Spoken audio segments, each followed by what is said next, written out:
भैया शादी के बाद का हुई? भैया शादी के बाद का हुई? पहले तो कुछ दिन बाह बाह हुई, ओकरा बाद में जिंदगी तबाह हुई।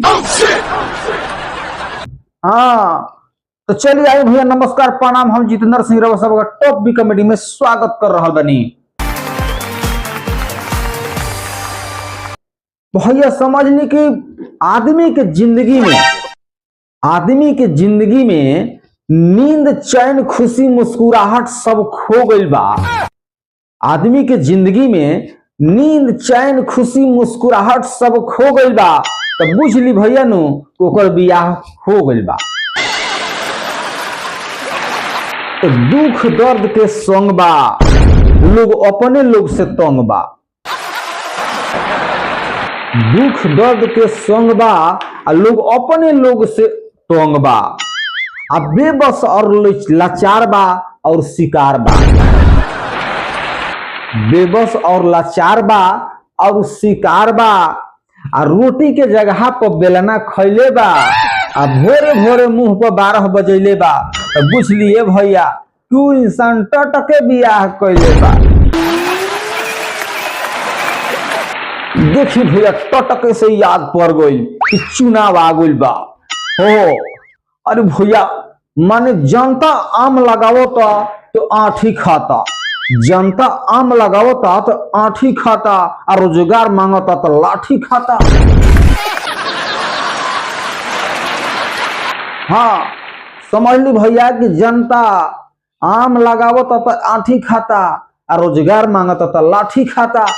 अब भैया जी हमनी के देश के नेता बन जाला, वो अपना आवास पर बैठ के रोज मुर्गा मछली पाठी खाता। यही से भैया हम कहिला एकरा से बढ़िया कोनो रोजगार नहीं खे, एकरा से बढ़िया कोनो बिजनेस नहीं खे। लेकिन भैया एक बात समझनी, अगर कहियो जे हम माने नेता मंत्री बन गईनी तो सबसे पहले माने हम शिक्षा पर ध्यान दे। हाँ शिक्षा के बढ़ावा देब हम पक्का। इस सारा जौन खुदे नहीं खे पढ़ल उका शिक्षा पर ध्यान दे रे हैं। क्या करबे तू शिक्षा में? देखिए भैया सबसे पहले तो माने शिक्षा बैन कर दे, माने शिक्षा बंदी। हाँ अच्छा ये बता लोग पढ़ी कैसे है? आही दादा माने बिहार में शराब बंदी भइल की ना है? तो देखी घरे घरे दारू पहुंच गई की ना है? धीरे धीरे रास्ता धरलक की ना। लोग माने ब्लैक मांगा के पिए लागल। जे कबो दादा दारू छुअत ना रहे उ माने सिरहने लेकर दारू सूते लागल। तो माने हम यह सोचले बानी कि जैसे ही हम शिक्षा बंदी करब तो बस होम डिलीवरी चालू। माने मास्टर साहेब लोग माने छुप के सरेआम माने कि होम डिलीवरी माने घरे घरे लोग शिक्षा पहुंचावे लगी। यही से हम सोचले बनी भैया माने घर घर तक हम शिक्षा पहुंचाएंगे, माने होम डिलीवरी। हाँ देखिए भैया माने हम सच बोल के सच्चाई के साथ मार्केट में उतरल बानी। काहे कि हम जानत तानी कि पहले विश्वास करी फिर इस्तेमाल करी। ऐसा ही बा हैं? पहले इस्तेमाल करें फिर विश्वास करें। बाप रे बाप भैया माने पहले जब इस्तेमाल कर ली है सो तो अब कहाँ विश्वास करे वाला बारे सो सब ना। समझ ली नो कि माने भीख में या वोट में माने कोनो ज्यादा अंतर नहीं है, माने कोनो ज्यादा फर्क नहीं है, माइनर फर्क बा, थोड़ा सा फर्क बा। हाँ माने जैसे देखी वोट जे बा अब भीख बा, माने जे भीख मांगेला तो समझ ली कि वो तो रोज मांगेला आ ओकरा रेगुलर भीख मांगे के पड़ेला।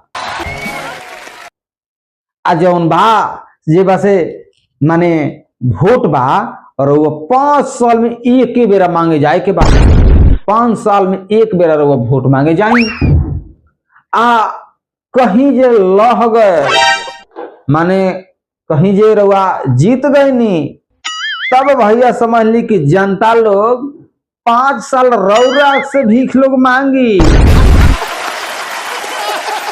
हाँ यही से भैया एगो हमार नारा बा कि माने जब तक नेता सुस्त रहेगा तब तक बिहार शिक्षा मुक्त रहेगा।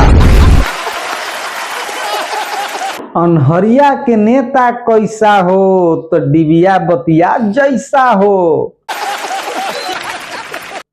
तो भैया माने चेहरा पर हंसी नहीं खे आ बात में लस्सी नहीं खे, चेहरा पर हंसी नहीं खे बात में लस्सी नहीं खे आ मुरझाइल मन मायूस रहता आ पट्टीदार देख के खुश रहता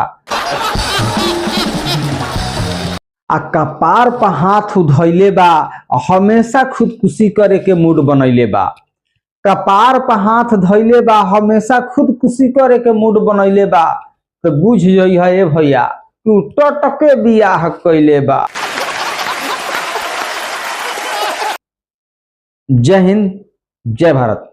अच्छा लागल होके तो एगो लाइक कमेंट शेयर करी जा आ चैनल पर अगर उस नया हो खब जा तो चैनल के सब्सक्राइब कर ले जा। तब तक जय हिंद।